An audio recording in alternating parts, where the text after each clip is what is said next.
सारा आलम लाइव के साथ मैं हूं मैमुना सत्तार। अब से कुछ देर पहले एक खबर आई और वो खबर ये थी कि कौमी असम्बली में opposition leader Umar Ayub, senate में opposition leader Shibli Faraz, Punjab assembly में अपोजिशन लीडर अहमद बुच्छर समेत असद कैसर और साहिबजादा हामिद रजा को गिरफ्तार किया गया।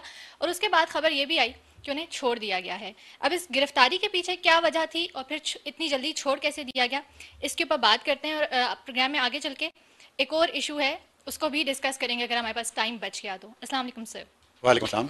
सर ये कुछ गर्म कुछ ठंडी खबरें, ये क्या है? ये अरेस्ट हुआ और उसके बाद रिलीज मौसम हो भी गया। ऐसा ही है ना, कुछ गर्म हाँ, हो जाता है, कभी ठंडा हो जाता है, कभी स्मॉग ज़्यादा आ जाती है, कभी स्मॉग कम आ जाती है। मौसम के साथ मैच कर रहे हैं। और मैच कर रही हैं खबरें भी। और ये स्मॉग जो है ना, ये बड़ी ख़तरनाक चीज़ है। और ये लोगों को ज़हनी तौर पे हमें बताना चाहिए, तैयार करना चाहिए कि बहुत अरसे तक रहेगी। और ख़त्म तब हो सकती है अगर हम आज से काम शुरू करें तो बहुत अरसा लगे, कई साल लगेंगे इसको ख़त्म करने में।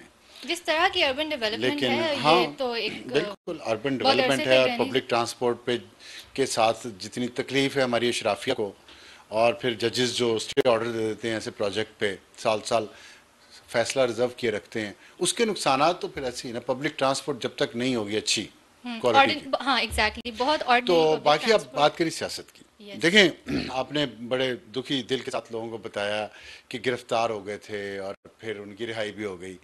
तो ये रिहाई इतनी जल्दी नहीं होती। अगर गिरफ्तारी नहीं हुई थी, गिरफ्तार हुए थे लेकिन गिरफ्तार नहीं हुए थे, कैसी बात है। तो बस ऐसे ही है, ऐसे ही है हमारा मुल्क, ऐसे ही शुगर चलता है। मिला। वो उनको अंदर, वो चौकी है एक वहीं पे डाला जेल के बाहर, उनको वहाँ ले गए थे।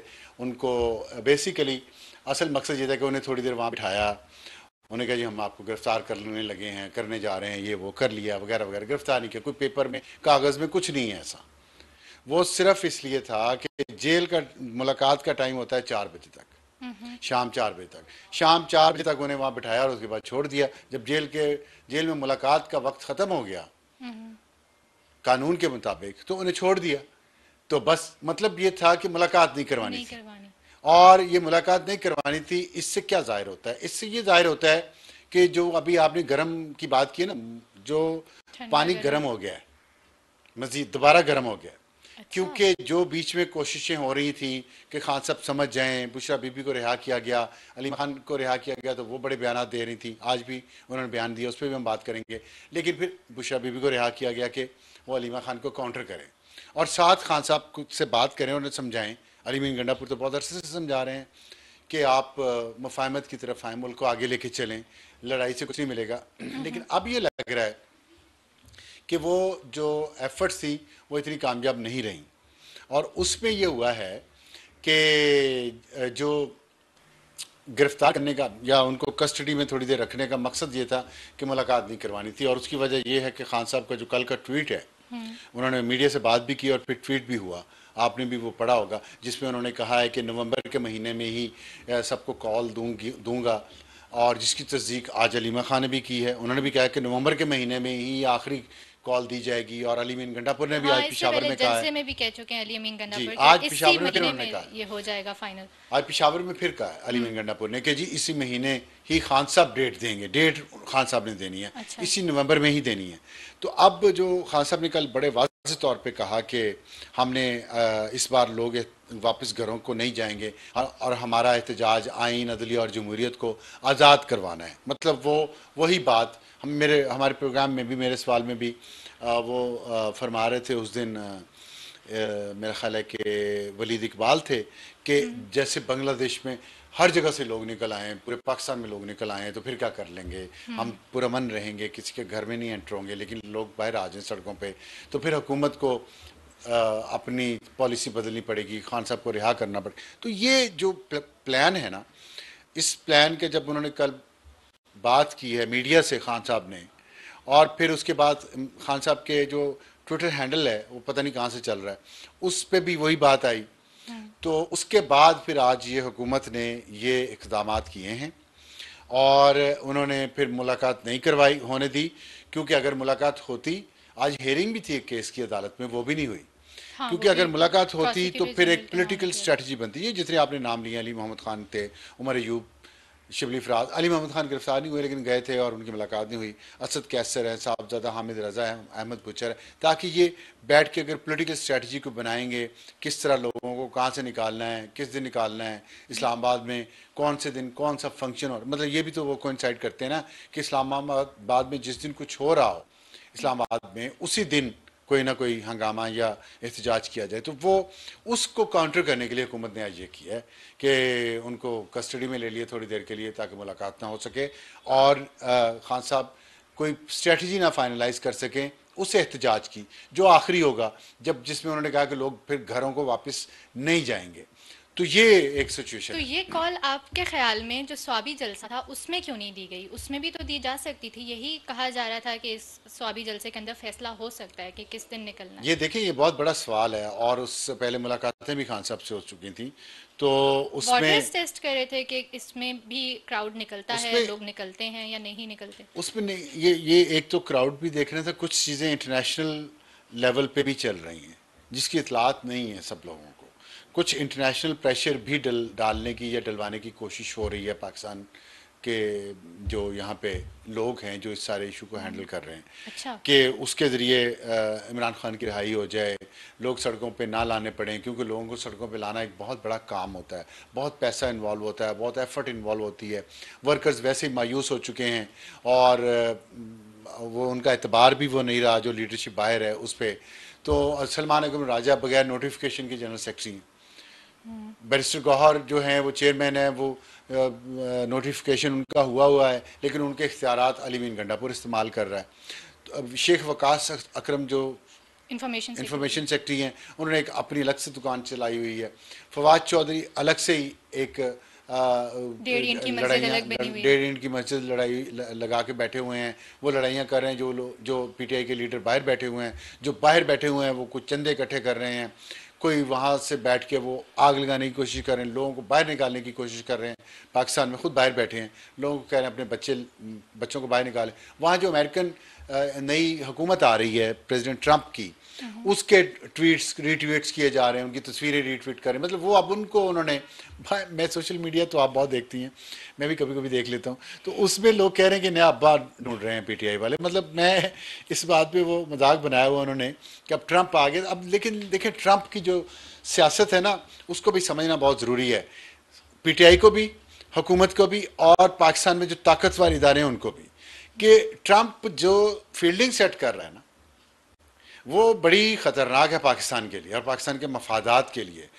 उसको मुझे नहीं समझ आती कि पीटीआई कैसे कैश करवा सकेगी अपने फ़ायदे के लिए, और अगर अपने फ़ायदे के लिए कैश करवाया पीटीआई ने, जो पीटीआई को बहुत उम्मीद है, तो पीटीआई उसके बदले में क्या वादे करेगी, क्या देगी अमेरिका को? ये बड़ा अहम सवाल है और इसका जवाब पीटीआई को ट्रांसपेरेंट होना चाहिए कि अगर वो खान साहब को छुड़वाने के लिए ट्रंप एडमिनिस्ट्रेशन का दबाव पाकिस्तान पर डलवाते हैं, मुदाखलत करवाते हैं, तो उसके बदले में वो अमेरिका को क्या देंगे? Will you explain it a bit more? मैं एक्सप्लेन करता हूँ। देखें, ट्रंप ने जो अपनी टीम मुंतखब कर रहा है उसमें जो सीआईए का वो सरबरा लेके आया, सीआईए दुनिया की सबसे बदनाम और बड़ी इंटेलिजेंस एजेंसी है, जासूसी इदारा है, और वो हुकूमतें गिराते बनाते हैं दुनिया में, ये बात भी है। उसका जो हेड लेके आया उसका नाम है काश पटेल। वो भारत का है और गुजरात का है, मोदी के गुजरात का। आपको मैंने बताया था ना मोदी और ट्रंप की दोस्ती, और मोदी ने जो पाकिस्तान के साथ अचानक मौक़िफ़ सख्त कर लिया है और क्रिकेट टीम को भिजवाने से इनकार कर दिया आईसीसी ट्रॉफी में, चैंपियंस ट्रॉफी में। ट्रंप के आने के बाद उसने ये फैसला किया है और फिर पाकिस्तान पे कश्मीर के हवाले से भी इल्ज़ामात लगा रहे हैं। कोयटा में बम धमाका भी हुआ जिससे ये जो नैरेटिव बनाया जाएगा कि पाकिस्तान में लॉ एंड ऑर्डर की सिचुएशन ठीक नहीं है, इसलिए हम अपनी टीम को नहीं भेज रहे, और बनाया भी गया। तो ये काश पटेल जो है ना, ये गुजरात का, भारतीय गुजरात का, और वो सीआईए का हेड है। मैं हैरान हूँ, वैसे बहुत बड़ा स्टेप लिया है ये प्रेसिडेंट ट्रंप ने, प्रेसिडेंट इलेक्ट ट्रंप ने। और आप पाकिस्तान के पॉइंट ऑफ व्यू से सोचे ना कि सीआईए का हेड इंडियन, रॉ का हेड इंडियन ऑफ कोर्स, तो बड़ी सिचुएशन जो है ना वो, और उनसे आप मदद लेगा पाकिस्तान पीटीआई। अगला सुन लें, उन्होंने जो नेशनल सिक्योरिटी एडवाइजर है ट्रंप का, जो उन्होंने नॉमिनेट किया है, जिसको वो लेगा, वो है कांग्रेसमैन माइक वॉल्ट्स।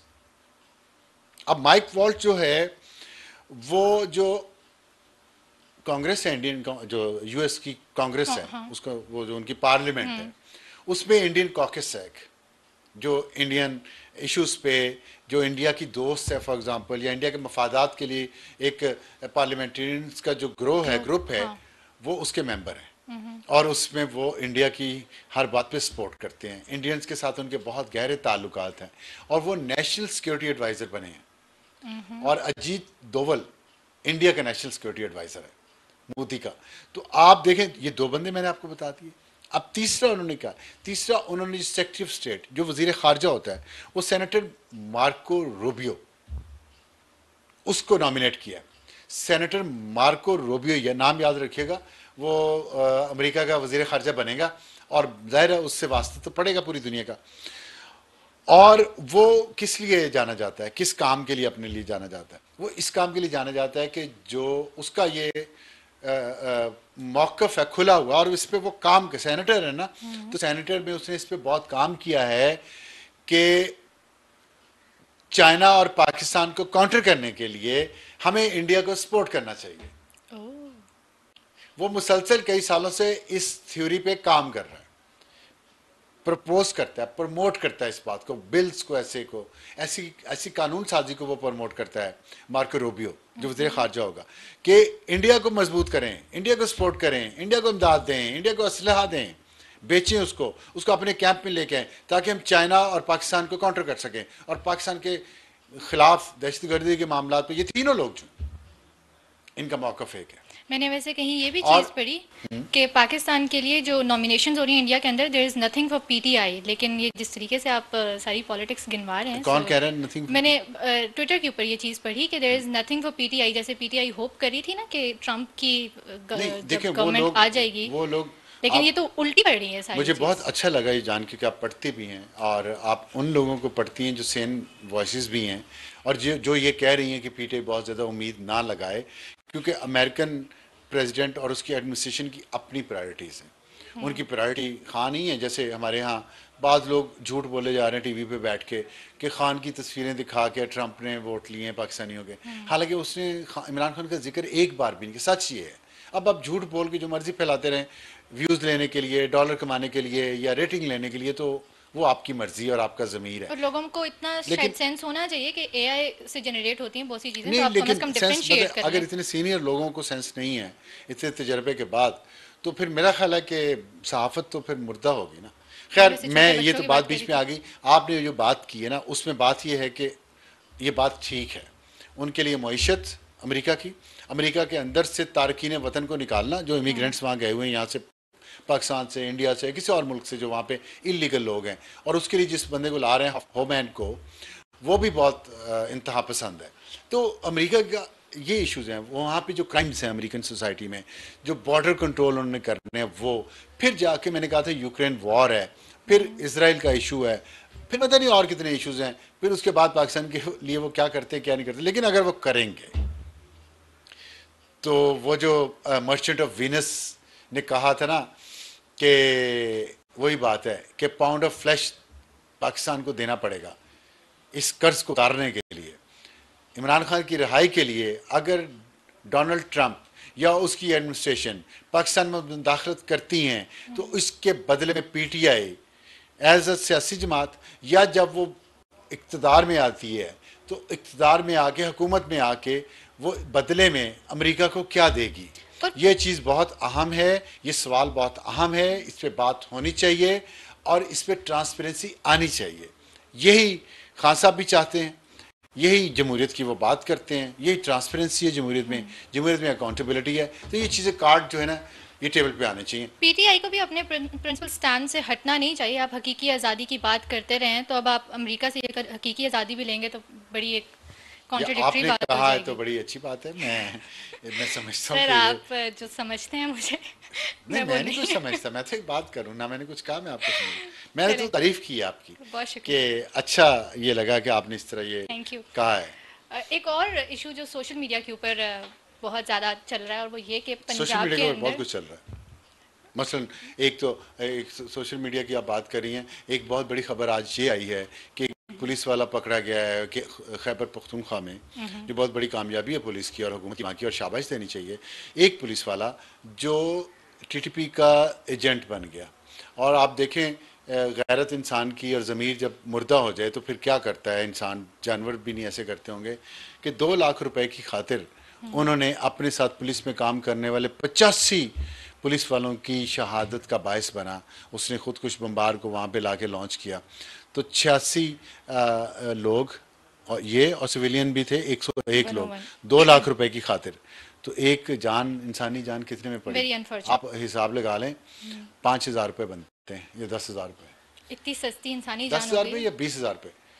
हमारा मैथ्स बहुत खराब है, लेट्स हाँ, नॉट गो देयर। 20,000 नहीं, 20,000 भी नहीं है, 100,000। हाँ, तो ये तो 500 रुपये में एक इंसानी जान गई है। आप सोच लें, अनफॉर्चुनेट। 500 रुपये एक इंसानी जान की कीमत इस बंदे ने वसूल की है। ये हमारी सोसाइटी का हाल हो गया है। ये हाल है इन लोगों का जो जहनों को, जिन्होंने गुमराह किया है, जिन्होंने 5th जनरेशन वॉरफेयर लॉन्च की इस मुल्क पे, और जिन्होंने उसके नाम पे इस मुल्क में तकसीम पैदा की। अब वो इतने ज़्यादा उनके असरात हो गए हैं कि ये लोग 500 रुपए के लिए इंसानी जान और को अब खुद बेचते थे। से भी नहीं संभल रहा ना मसला। जी, ये अब है आप दूसरा। बताएं, सोशल मीडिया देख लें, सोशल मीडिया के हालात। तो अब आप भी बताएं, आपने सोशल मीडिया पर क्या देखा? पंजाब की चीफ मिनिस्टर और उनके बहुत से साथ में लोग इस टाइम पे, जबकि स्मॉग बहुत ज़्यादा हो गई है, ना सिर्फ पंजाब के अंदर, अब तो खैर दीगर सूबों में भी फैल रही है, लेकिन पंजाब में लाहौर से ज़ाहिर है वो सारा सिलसिला शुरू हुआ। तो इस टाइम पे उनका जिनीवा में होना, इस चीज़ को कैसे देख रहे हैं आप? देखिए, ये बात आपने सही की है कि वो बहुत सोशल मीडिया पे ये बात है, और मैंने भी पढ़ा है, बहुत लोग इसको क्रिटिसाइज़ भी कर रहे हैं और दुरुस्त क्रिटिसाइज़ कर रहे हैं, इसमें कोई गलत बात नहीं है। ये ऑप्टिक्स डू मैटर, कि आप कर क्या रहे हैं किस वक्त, ये मैटर करता है। लेकिन एक बात तो जेन्युइन है कि मरीम नवाज़ को वाकई थायराइड का प्रॉब्लम बहुत पुराना है। उनकी सर्जरी एक मेरे ख्याल पिछले साल भी हुई थी, और अब उसमें कुछ शायद कोई कॉम्प्लिकेशन हो गई, मुझे इसकी तफसीलात का नहीं पता। तो इसलिए उनका जाना, उनकी डेट्स, उन्होंने डॉक्टर से अपॉइंटमेंट ली हुई होगी काफ़ी अर्सा पहले से, तो वो उस वक्त नहीं अंदाज़ा होगा कि स्मॉग आ जाएगी और ये हाल हो जाएगा।